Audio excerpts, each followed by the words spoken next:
Le monde n'a pas changé en Guinée depuis le 5 septembre. Les cadres du RPG Arc-en-Ciel, la plupart malades, restent en prison, assistant impuissants au renvoi itératif de leur procès. Fonike Mengue et compagnie, on vient d'en parler, restent enferrés en prison sans jugement depuis bientôt 9 mois. Selou Dalein, Sidi Touré, Koundouno et même le président déchu, Alpha Condé, est contraint à l'exil. Il n'y a toujours pas de dialogue. C'est le statu quo, c'est l'impasse.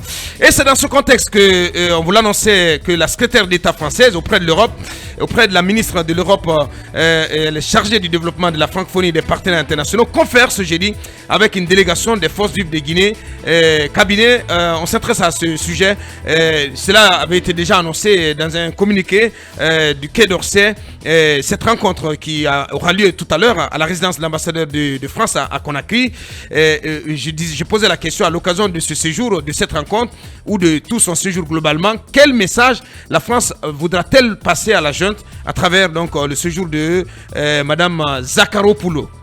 Oui, le premier message, c'est de dire que c'est de rappeler le rôle, disons, en tant que partenaire séculier de la France avec la Guinée, puisqu'il va être question aussi de signature de contrats et puis d'assistance même à la transition. Et le deuxième message, c'est de dire que, tout comme les États-Unis, hier on en parlait, et la France était regardante de cette transition-là, et in fine, elle souhaite, comme la CEDEAO ou d'autres acteurs majeurs, comme les États-Unis. Comme les États-Unis, exactement, que cette transition arrive à bon train et surtout qu'elle soit la plus inclusive possible. Ouais. C'est pourquoi, quand on regarde un peu la programmation, les rencontres, la secrétaire d'État va convier avec les partis politiques de l'opposition, mais notamment les forces vives. Oui, les forces vives. Ouais, les forces vives. Les 6 entités donc qui constituent les forces vives de Guinée. Les forces vives de Guinée. Ouais. Et donc le RPG, l'ANAD, le FNDC politique, le FNDC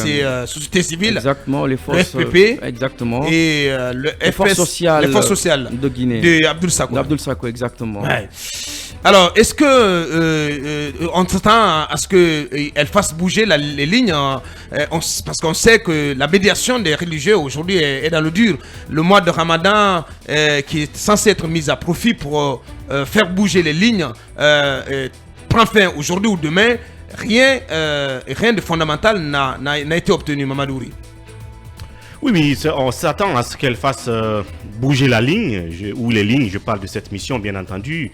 Et naturellement, on a reproché clairement ou implicitement à la France d'être un peu, si vous voulez, inactive, ou indolente, observatrice à distance de tout ce qui se passe depuis le début de la transition, et donc d'être un tout petit peu complice, n'est-ce pas, du CNRD et de son gouvernement, alors que les autres partenaires continuent à interpeller la junte face au respect des accords et des limites de cette transition. Bien. Donc je pense que c'est une façon pour eux aussi de bouger et de se dire, et comme les autres partenaires internationaux, comme la CEDEAO, nous sommes regardants et nous sommes prêts à nous impliquer si on prend en compte les préoccupations, n'est-ce pas, de ceux qui ne voient pas le déroulé de la transition de la même façon que ceux qui incarnent le pouvoir en ce moment. Donc, si je vois qu'elle doit rencontrer notamment les forces vives, ouais, qui sont celles qui sont vigoureusement opposées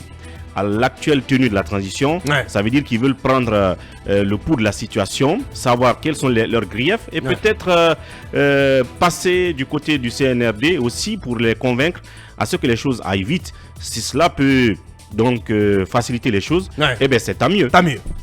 Moi, Talibé, ouais, pour clore.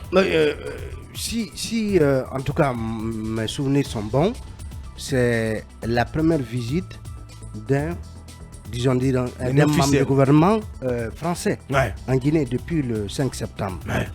Et cette visite intervient dans un contexte de difficulté à dérouler le chronogramme de la transition, ouais, conclu avec la CEDEAO. Ouais.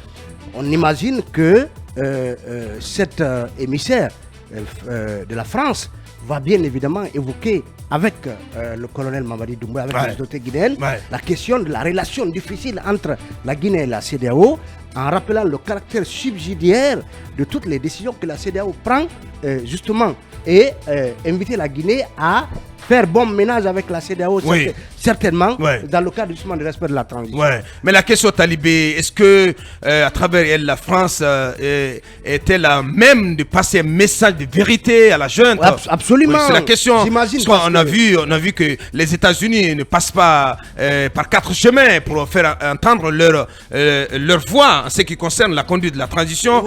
Il y a eu ce fameux compte à rebours qui a été mis en place récemment, qui a irrité la junte, mais cela pour autant n'a pas calmé, en tout cas refroidi les ardeurs des États-Unis, qui restent en tout cas accrochés au chronogramme de 2 ans conclu entre les autorités de la transition guinéenne et la CEDEAO. Oui, Abakar, vous savez qu'à un certain niveau, il y a des choses qui ne se disent pas au téléphone. Ouais. On préfère se les dire de vive voix.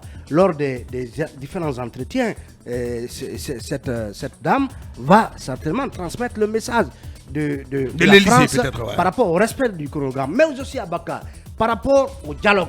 Parce que ce dialogue a du plomb dans l'aile depuis qu'une partie non négligeable des acteurs sociopolitiques n'y prennent pas part. Donc, les tractations en cours, il faut espérer que cette visite sensibilise davantage les autorités à lâcher du lest sur certains points, Ouais. par exemple la libération. C'est toute l'équation, Talibé. Je des le acteurs disais, voilà, toute sociopolitiques. l'équation, parce que c'est justement la question du judiciaire, l'équation du judiciaire qui complique toute la donne. Oui, cette équation. La elle est preuve, là. c'est Oui. vraiment cette Algarade. Oui, mais Abakar, entre Gourou et Jean White. mais on vient d'avoir la On n'a preuve. pas la même approche. On vient pratiquement d'avoir la preuve que le procès des Founiké Mangé aurait dû déjà se tenir Ouais. et peut-être qu'ils auraient déjà été libérés. Bien. Justement. Et Abakar, l'autre message en pareille circonstance, c'est que tous en tout cas les putschistes, pensent à l'après-transition. Ouais. Quel gaz, en tout cas, message l'Élysée peut passer à travers son émissaire auprès de la junte, auprès du colonel Mamadi, par rapport à l'après-transition. Que vont-ils devenir? Est-ce que des engagements... Qu'est-ce que la France est à même de leur offrir? Voilà, en termes de protection, de couverture éventuellement. Bien. S'ils organisent les élections à temps et qu'ils partaient à temps. Et justement, Abakar, dans un contexte Bien. de djihadisme, il y a la question d'échange de renseignements sur donc, la menace terroriste et bien évidemment le narcotrafic dans le golfe de Guinée. Ouais. Parce que vous avez vu toutes les saisies de drogue auxquelles on a assisté. Bien. Et la Guinée devenant un pays de transit vers ses voisins ou d'autres pays à travers le monde. Toutes ces questions-là, forcément, Ouais. devront être abordées. Bien, cette Abakar. visite donc de Madame Zakharopoulou que nous allons donc suivre de très près, et à la fois dans Mirador et dans d'autres émissions. Dans un instant, notre invité précis du